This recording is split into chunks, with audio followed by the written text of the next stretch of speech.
Welcome back friends in the another new video. In this video we are going to continue our first sections coloniality chapter 1 colonization, colonialism, coloniality and decoloniality. Language matters. This is one of the fundamental chapter of this book, but this book will be more focusing upon the colonialism, how does it impacted the society at large and how the changes in the indigenous civilizations took place. Moreover, we will discussing the first chapter, second part in this video, and in our upcoming videos, we will be discussing the discovery of coloniality and the birth of decoloniality. This is our second chapter. We will be focusing it after this lecture. Now, first of all, this book actually divided into three sections. First is section 1 coloniality, where we will be dealing with respect to the coloniality and how does it impacted at large. Moreover, and the second section of this book deals with the civilization. Civilization means Bharat and the colonial consciousness we will be more dealing, and how does the European coloniality and the Indic civilization, the relationship between these things, and the Christian colonial consciousness, the Hindu religion, caste, tribe and education. In the section 3 we will be talking about constitution. It deals with the coloniality, civilization, and constitution, three foremost topics, and we'll get a brief full of understanding with respect to those three aspects. And the last and not least, the Standard of Civilization, the League of Nations, and the Government of India Act 1919. So this book constitutes a very large and a very subjectified nature, which help us to understand about the colonialism at very foremost.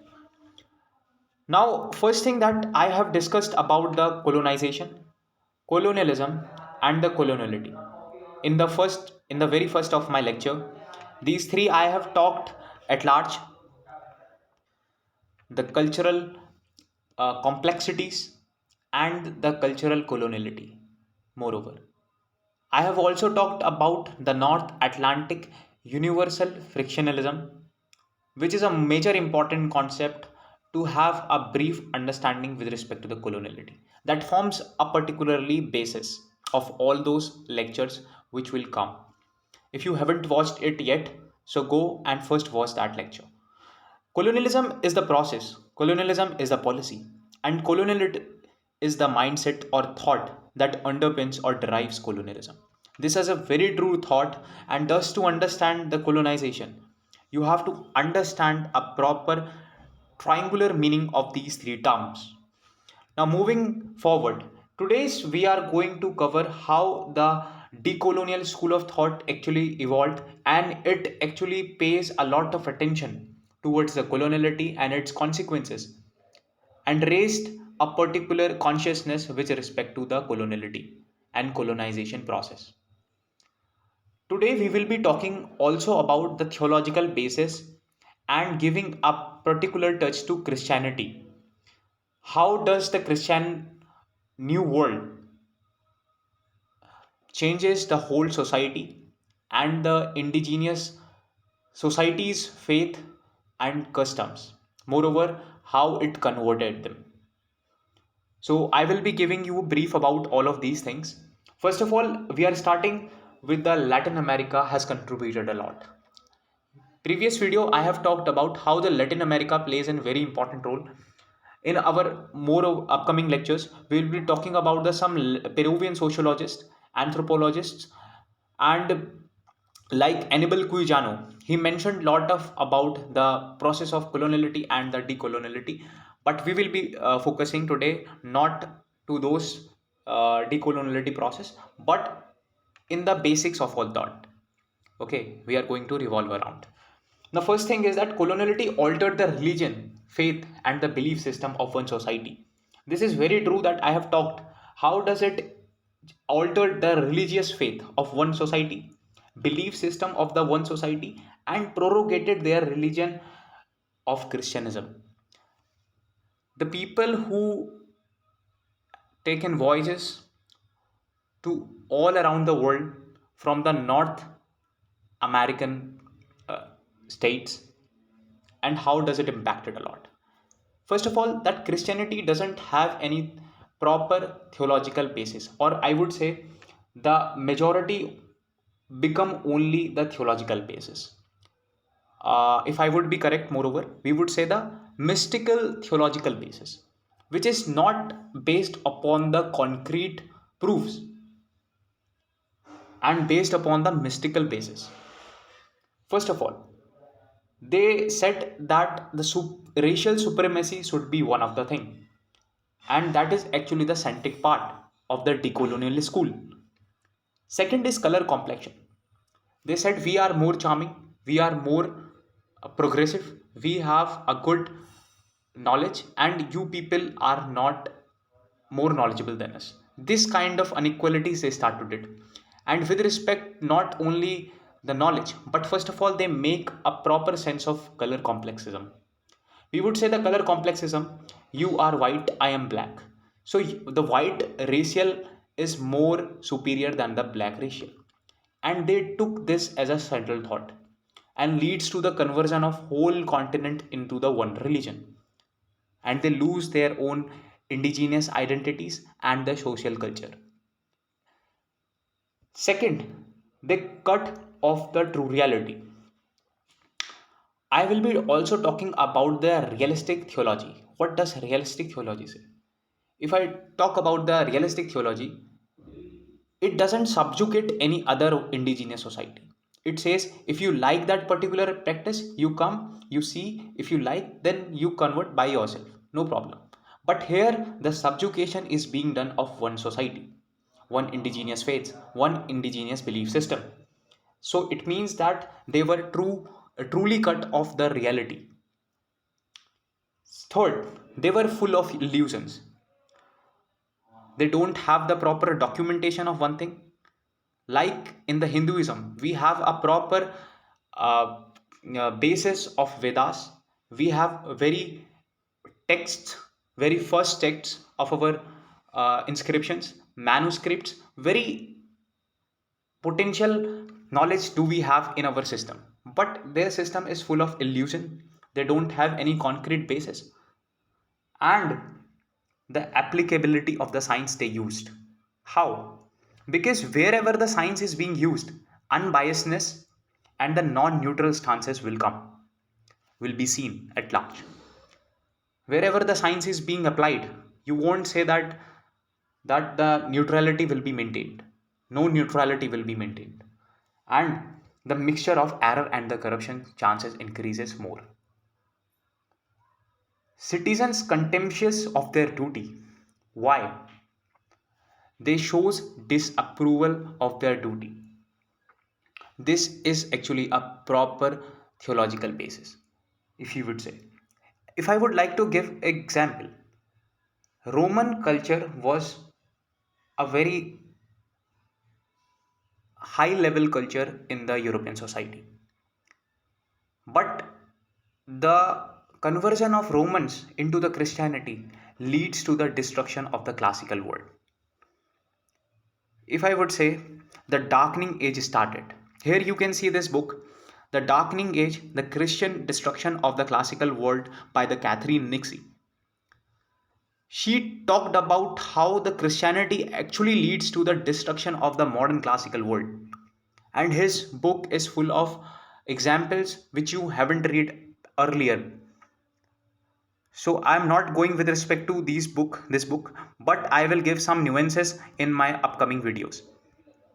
If you see that the Romans cult was converted into the Christian cult, and this leads to a lot of war, violence, and a barbaric brutality by Christians to Romans in the Europe itself.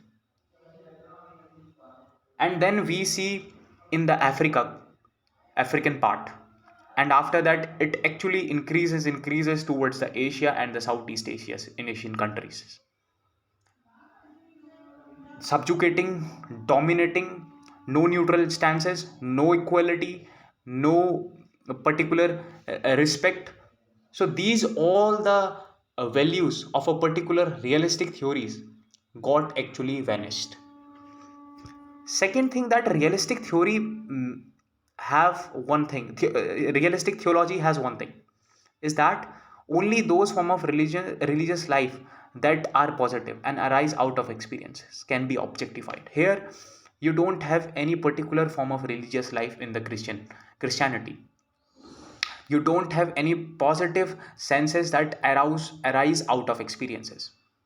Like in Hinduism, we have a positive experiences, just like going with respect to the meditation and just connecting your soul to the body with respect to the yogic system. And here we don't find any kind of like these things which could actually take a proper base. Third, in the realistic theology, the study of religion represents unnecessary steps in the process of secularization. Why? Because in the Indian secularism, what is Indian secularism? Indian secularism says it is a blend of the social customs as well as the social institutions as well as the political institutions. But in the Europe or the Western world, they separated both of these things. They separated the political institutions with the social institutions, and leads to the different uh, definition of secularism between both these countries, between both these continents. And here we are more our more customs, our rituals, our social norms are more interconnected with respect to the politics, but not in the Western world. After the Treaty of Westphalia 1648, we formed various new institutions and defined some new political boundaries and the religious boundaries, that the church will not interfere in the political system and the politics will not interfere in the cathedral church system. So we have seen a process of secularization in both the continents. And how does it deeply impact it? Moreover, the religious violence in the Europe we have seen before the Treaty of Westphalia. Lot of violence which actually started in Europe due to the Christian supremacy over other religions, subjugation of the religion through the church system, and leads to a lot of violence in the Europe. Now, moving forward, I have given a proper basic understanding with respect to the theological basis of the mystic world and the theological basis of the realistic world. These both two are different things. I hope you got to understand what actually I meant. Now, the interestingly, if we see that Latin America has contributed a lot to this. Okay, European, they delivered some of the new concepts to the world, like the cultural complexism, rationality, modernity, race, and religion. With respect to rationality and modernity, I will cover this aspect in this video at very large, and I hope you will understand those aspects. How actually the rationality subjugates the human environment, and it defines a particular boundary for humans and is being controlled by a authoritative one. You are under that, and it actually forms a very strong paramedical system. First of all, the cultural complex. Cultural complex is the extension of the colonial state power through culture under through knowledge, cultural knowledge, activities, we would say, institutionalization of the education, media are under the systematic subordination or the systematic control, you would say. They are controlled, then one loses the cultural identity. If these all the parameters will be controlled, then one native society will lose their identity and the cultural complexism will start. Second, rationality, religion and race was the supremacy for the Europeans. Race was the supremacy for the Christian people who traveled from the North America to the Africa, Asia, and the Southeast Asia. They dominated other people with regards to the supremacy of their beautiful character, of their beautiful knowledge. And the one of the very interestingly, they have taken a papal bull. Papal bull is actually a concrete documentation of their uh, king, which given to the travelers and the voyagers, that they will go to the different continent and they will establish their supremacy with respect to the papal bull. It was a concrete basis that formed. After, in upcoming 2 3 lectures, we will discuss about the papal bull, how does it affect it, and inter caetera divine. So these terms are very new to you all people, but I will discuss all these things. Uh, don't take a worry, just relax and understand what I'm saying. The second is rationality. I told you that race, they have taken up supremacy over the religion, and the modernity concepts, race and religion, these actually were the foremost fundamental things that were taken by the Europeans to convert someone's belief in the faith system. If you see about the decolonial school, decolonial school is only the school who paid attention that we are grappling with coloniality. We are actually grappling with the coloniality, and age of discovery leads to the European supremacism in the 15th century. If you see that Christopher Columbus start after his voyages in 1492, many travelers, many voyagers starts to travel different continents, different uh, journeys, and the new discoveries they did. And that was actually the truly tragic and the naive thing for all continents. Their first objective to convert racially and religiously. If they would convert one racially and religiously, so on the basis of the mystical, I would say the theological mystical basis, okay, that was the foremost thing that their theology says.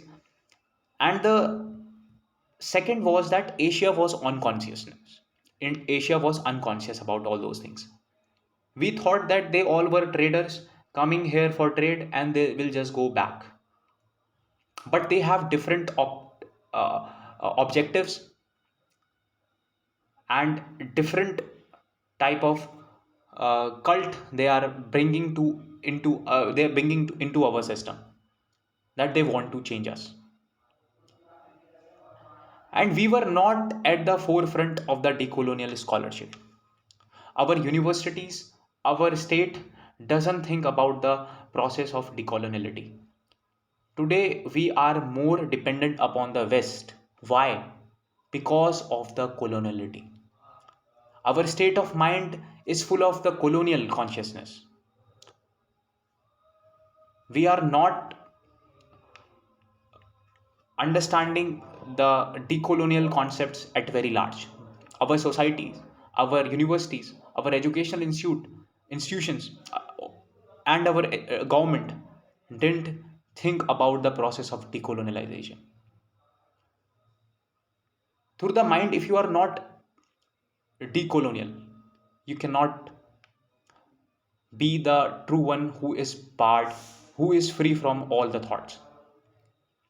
And we were not standing with our cultural revival system. We forgotten our roots, we forgotten our all the things that where we come from, and our indigeneity foremost. All continents suffered across the same similarities of the colonialism. If we talk about the Africa, it suffered a lot of colonialism. Similarities between the Asian Africa was similar. If you see, decoloniality needs for the subjectivity, contextuality, and the local resistance to abstract the universal frictionalism definition. So we need to understand that the local resistance is very important. And subjectivity, contextuality, we will talk about that in our upcoming lectures. But here I will give you some words references.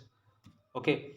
So if we see the Latin America, South America. So they contributed, their societies contributed lot of the scholarship for the people who, for the scholarly people who were studying about the process of colonization, and how the process of colonization can be converted into decolon, can be changed and reversed to decolonization. So they emanated from the Latin America scholarships, and we see that they contributed significantly to understanding. They contributed significantly for the understanding of the coloniality. And Latin America has done a very good thing with respect to the decolonization process. Foremost, our definition should be crafted by one society without any outer effect.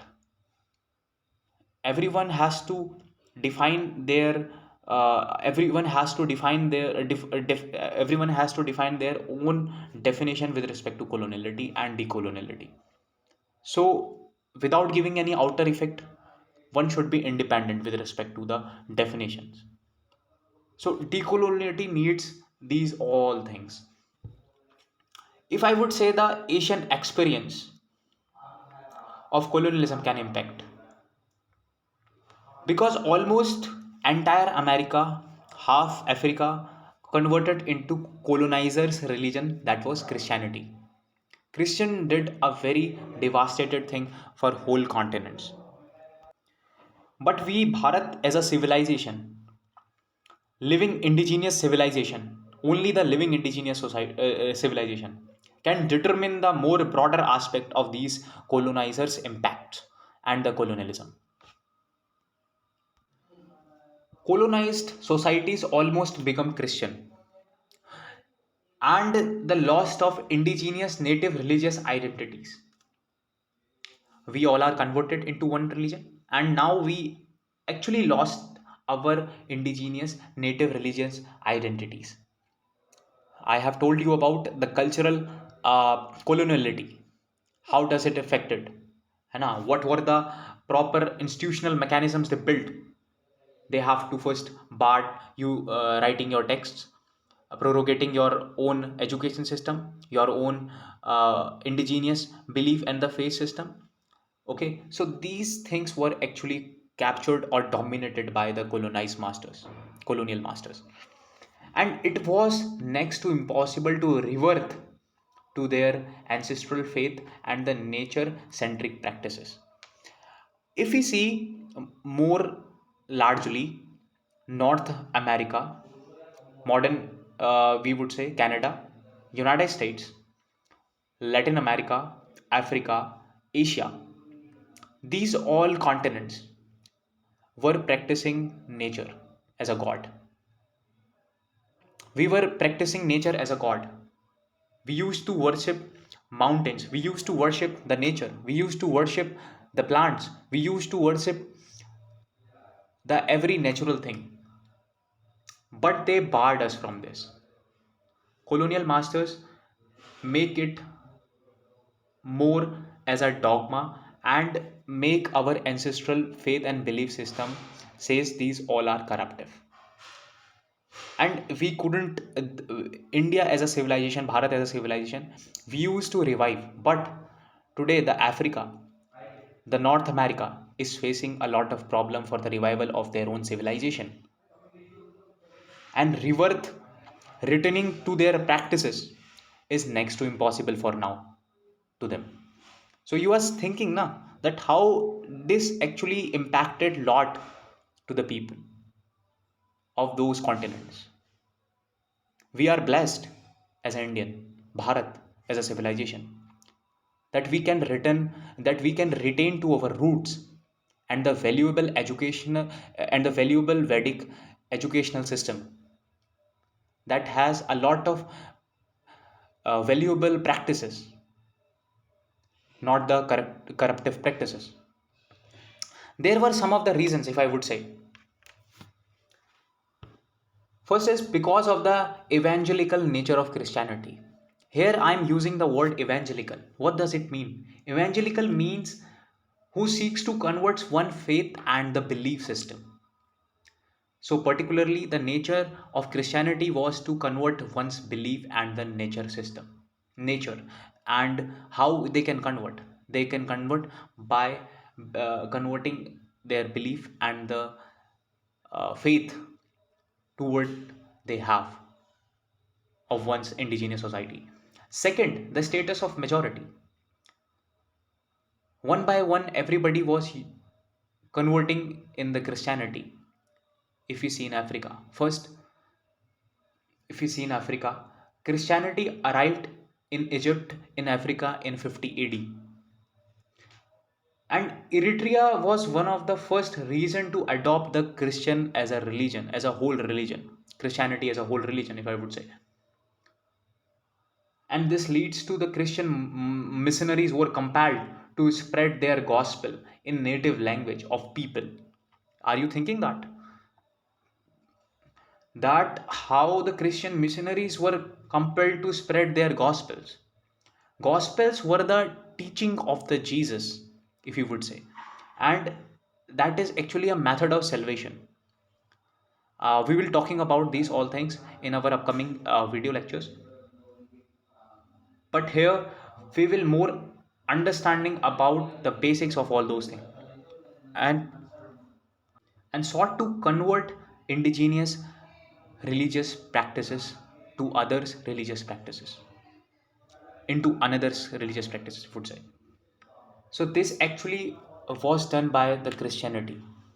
You are thinking that how barbaric they were, how brutal they were, who were actually converting one's religious status into other status.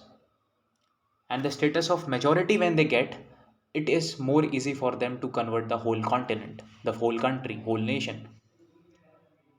Now, the decolonial school opposed to the race and the religion, but they were more centric to the race because the colonial masters objectified race as the superior than anything, and is more broader defined in the critical race theory. The critical race theory revolves around the racist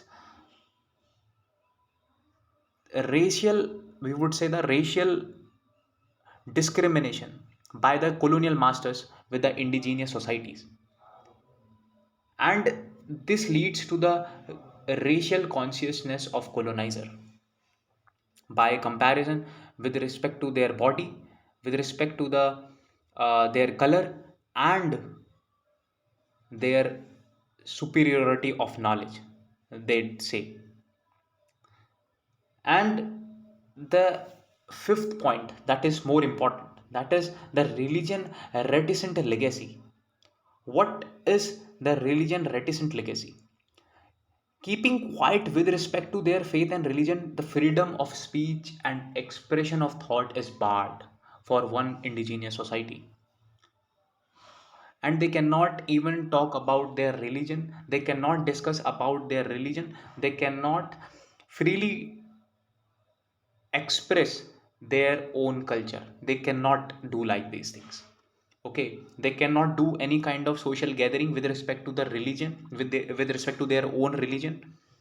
And the religion reticent legacy actually destroys the whole classical world. This was actually the foremost thing, if you would say, and this we don't find in the Asia, but in certain states of India. Like if we see the Christian missionaries arrived in the Puducherry, Goa, they established different cathedral churches over there, and many of them they were converted. The Indians they converted into the Christianity, and this shows a proper remark of the religion reticent legacy. If we see in Africa, whole Africa got converted. I want to give you some of the uh, proper evidences evidences with respect to the coloniality in Africa. If we see that the whole uh, countries with the dark blue color, they are actually got wholly converted into the Christian world. They were not Christian usual. They were following their own indigenous faith and the religious system, like Nigeria, we see, Guinea, and Congo. So these all countries in the Africa, and the light blue color shows that some of the native population was converted into the Christianity. Okay, so this is actually the map how the Christianity actually influenced throughout the world. And if we see that in Africa, 53.7% are the Protestant, Catholics are the 22.8%, and other Christians, African Institute only 5.9, Orthodox 6.8%. This is an Christianity chart that shows this I have taken from the Pew Research Foundation, Pew Research Center. So this actually provides the research center provides a very broad data with respect to the uh, Christian conversion of the Africans, and this is actually the map you could see here. Now I have talked all about these things.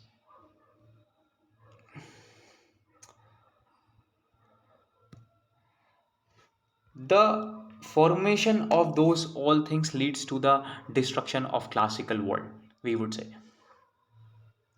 and all aims and modus operandi of European colonizers was same in Asia and Africa. They followed the same techniques to convert one religious faith and the belief system. Later we will discussing about the OET and the racial foundation.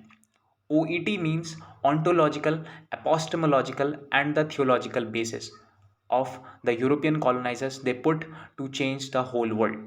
And the racial foundation how they did give how they did actually take the proper foundation of the racial supremacy in the today world. And we see a very racist remarks by the various political parties, various institutions and the peoples in the world. So these actually originated from here, the racial foundation they built. Now moving to the rationality, I have said that we will talk about the rationality in this video, so I will give you a full understanding with respect to the rationality. If we see the Max Weber was the endologist and British, we would say endologist, English endologist. So he actually promulgated the idea of rationality with respect to the rationality, which is very peculiar and difficult to understand. But I will give you, but I have make the concept of rationality very simple for you all to understand. First of all, this is an sociological thought. Okay, sociological thought in the sense the some boundaries were defined and the system was totally controlled by an authoritative colonial masters.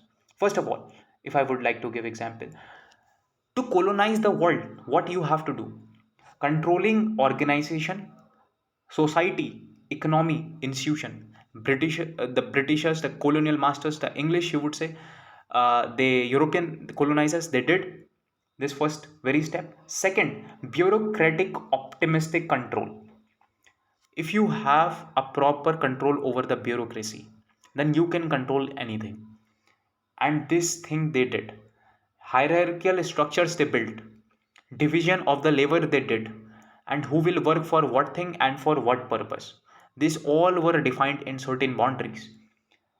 Third is the instrumental rationality. Max Weber promulgated the instrumental rationality, which leads to the specific objective and the goals to be set out. How to control, how to convert one religious faith and the belief system, and can be carried out by any of the corruptive malpractices, we would say. You do any corrupt malpractices, you have certain objective, you have certain goal, and you have to do that thing with your instrumental rationality. That defines the instrumental rationality. The practice may be corrupt, but you do it, no problem. The fourth thing is they define the rules and regulations. Fourth, dehumanization. Dehumanization means process of depriving a man from the positive qualities. When your all the qualities become the corruptive qualities or the malfunction qualities, you become dehumanized. Your respect actually got too hurted, and it convert into a disrespect for whole humans. As a consequence of systematic dehumanization of one's racial group. I have given an example, like you are giving your supremacy as a racial more prior than anyone else. So it means that you are on the step of dehumanization. You are disrespecting one. There is no equality, and this leads to the class destruction also. The sixth point that I just want to go with it, that is alienation. Alienation, you would say that the loss of sense of environment in which we live, and we actually detach with the environment.